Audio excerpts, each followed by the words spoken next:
గత సంవత్సర కాలం నుంచి అధికారులు మనతో ఆడుతున్నటువంటి ఆటల కోసము నేను దృష్టిలో పెట్టదలుచుకుంటున్నాను. ఈ సందర్భంగా ముఖ్యంగా పలాస ఆర్టీఓ గౌరవనీయులు శ్రీ వెంకటేశ్వరరావు గారు 12 సార్లు మన గ్రామంలోకి మీటింగ్లు పెట్టడానికి వచ్చారు.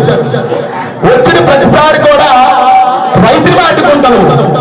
ఆ రోజు మేము వస్తున్నామని ఫోన్ చేస్తున్నాం, లేదు మేము రాలేదని చెప్పుకుంటాం, మనకి ఎవరికి తెలియకుండా తుఫాన్ అని చెప్పేసి ఒకరోజు వచ్చేసారు. మరొక రోజేమో మీ భూములు సర్వే చేస్తామని చెప్పేసి ఎయిర్పోర్ట్ కి వచ్చారు. అలాగా ఏ సంఘటన జరుగుతుంటే అబద్ధమాడి మన గ్రామాల్లో ప్రయత్నిస్తున్నప్పుడు అడ్డుకున్నది మనందరం కలిసి అడ్డుకున్నాము. కానీ నిన్న గౌరవ ఆర్టీఓ గారు మీడియా ముందుకు వచ్చి ఏం మాట్లాడుతున్నారంటే, అక్కడ మాట్లాడే వాళ్ళ కన్నా ఇతర గ్రామస్తులు ఎక్కువ మంది వచ్చి మాట్లాడుతున్నారని, మన ఉద్యమాన్ని తప్పు పట్టిస్తున్నారని మీకు గుర్తు చేస్తున్నాను. వీడియో ద్వారా మీరు మొన్న ఇదే గడ్డ మీద ఇదే స్థానంలో మా అమ్మ అక్క మీరందరూ ఏం మాట్లాడారు? ఎయిర్పోర్ట్ వద్దు, మా భూములు ఇవ్వము, ఇక్కడ కార్పొరేట్ పేరెత్తితే ఊరుకున్నది లేదు, ముందు మేము కార్పొరేట్ క్యాన్సిల్ చేయండి, తర్వాత మా భూమికి సర్వే కావాలని మీ గ్రామంలో ఉన్నటువంటి 4 గ్రామాలు అన్నారా లేదా? కానీ ఈ రోజు అదే అధికారి మనల్ని తప్పుదారి పట్టించే ప్రయత్నం చేస్తున్నారు. ఎందుకు ఈ స్థాయిలో మాట్లాడాల్సి వచ్చిందంటే, మనకి 2 కళ్ళు, అందులో పోలీసు వ్యవస్థ ఒక కన్ను, రెండోది రెవెన్యూ డివిజన్. ఈ 2 మనకి తల్లిదండ్రులు లాంటివి. ఈ భూమి మీద మనం బ్రతకడానికి ల్యాండ్ ఆర్డర్ ఎంత అవసరమో రెవెన్యూ డిపార్ట్మెంట్ కూడా అంతే అవసరం. అయ్యా, ఈ వేదిక ద్వారా మిమ్మల్ని మరొక్కసారి చేతులు జోడించి రిక్వెస్ట్ చేస్తున్నాను. ఇక్కడ వచ్చినటువంటి ఇంటెలిజెన్స్ అధికారులకు కానీ, పోలీస్ డిపార్ట్మెంట్ కానీ, రెవెన్యూ డిపార్ట్మెంట్ అధికారులకు మేము తెలియజేసుకుంటాము, నిజంగా ఈ ఉద్యమము సంవత్సర కాలమైంది. మేము ఎవరికైనా దాడులు చేస్తామా, ఎవరికైనా తప్పు భాష మాట్లాడామా, ఎవరికైనా తిట్టడం జరిగిందా? లేదే. మరి మేము ఏం కోరుకుంటున్నాం మీ దగ్గర? సార్ మేము భూమి ఇవ్వట్లేదు, మాకు కార్పొరేట్ ఎయిర్పోర్టు మాకు ఇక్కడ వద్దు, మేము నష్టపోతామని మనం తాడే పెడుతున్న విషయాన్ని మీరు ఎందుకు స్థానిక ఎమ్మెల్యే అయినటువంటి శిరీష మేడం దగ్గరికి ఎందుకు మీరు చెప్పలేకపోతున్నారని ఈ వీడియో ద్వారా మిమ్మల్ని డిమాండ్ చేస్తున్నాను. అదేవిధంగా ఆర్టీఓ గారు అవ్వచ్చు, మన ఎంఆర్ఓ అవ్వచ్చు, వజ్రపతి ఎంఆర్ఓ అవ్వచ్చు, మీరందరూ ఇక్కడ జరుగుతున్నటువంటి సమస్య ఏది?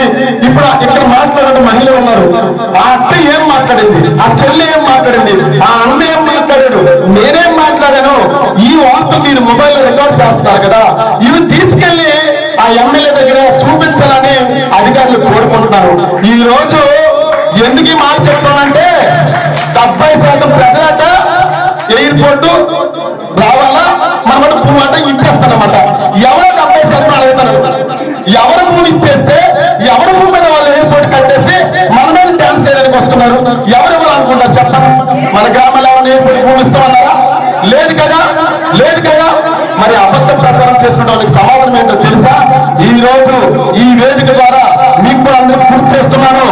ఎయిర్పోర్టు కట్టాలన్నట్లు ఎయిర్పోర్టు కావాలా, ఈ ప్రాంతము అభివృద్ధి చెందాలా. ఈ ప్రాంతం ఇన్ని రోజులు నష్టపోవడానికి కారణము మనం ఎన్నుకున్నటువంటి ప్రజానాయకులే.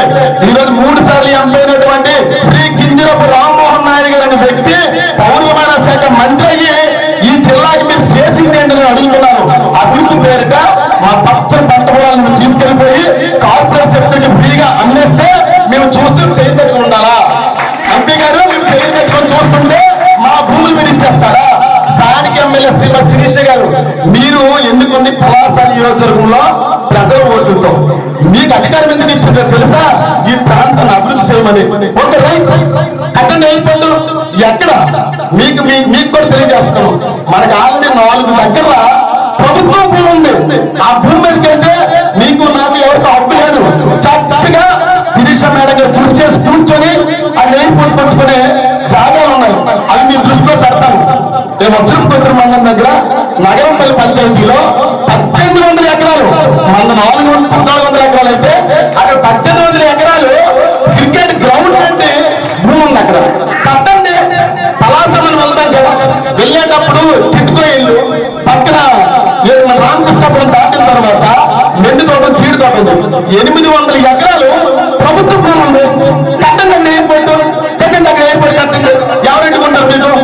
మరి అలాగే మీ నాన్న అయినటువంటి మాజీ ఎమ్మెల్యే గౌరవీయులు గౌతు శివాజీ గారి నాయకత్వంలో 2012-13 సంవత్సరంలో సోంపేట దగ్గర రైతులకి ఇప్పుడు మనకి ఏ మాటలు చెప్పేసి భూమి కొనుక్కున్నారో అలాగే 1000 ఎకరాల భూమి కొనుక్కొని అదే శివాజీ గారు మీకు చేపల సెలవులు ఒక కంపెనీ అబద్ధం ఆడేసి మన దగ్గర భూములు కొనేసి మీకు ఉద్యోగస్తులను అబద్ధం ఆడేసి సంతకాలు పెట్టించుకొని కొనుక్కున్న తర్వాత అక్కడేమో ఒక దుర్మార్గమైనటువంటి ఒక థర్మల్ పవర్ ప్లాంట్ విశ్వసంతో కలిగినటువంటి ఒక థర్మల్ పవర్ తీసుకొస్తారంటే ఆ ప్రజలు తిరగబడ్డారు. ఆ భూమి ఇప్పటికి కూడా రైతులు అమ్మేశారు, సంతకం పెట్టేశారు, ఉద్యోగస్తులు ఆశపడిపోయి ఈ భూమి మంచి ఆ చేతిలో లేదు, గవర్నమెంట్ చేతిలో ఉంది. కట్టండి 1000 ఎకరాల భూమి మీద 800 ఎకరాలు ఉంది. ఆ కట్టండి మనం స్వాగతించమా. అలానే ఇక్కడ కాకరపల్లి దగ్గర మన పక్కనే సుమారు 800 ఎకరాలు ఉంది. 4 జాగాల దగ్గర మీకు కట్టుకోవడానికి అవకాశం ఉంది. ఇంకా చెప్పనా, మూలపేట పోర్ట్ అన్న దగ్గర మూలపేట సిప్పియార్డ్ పోర్టు మీ అందరికీ ఐడియా ఉంది, కానీ అందరికి ఐడియా ఉంది. మూలపేట దగ్గర 4200 ఎకరాల భూమి ఫ్రీగా ఉంది. కట్టండి అక్కడ ఎయిర్పోర్ట్ కట్టేసి ఉద్యోగాలు ఇచ్చి మన బ్రతుకులు మార్చండి.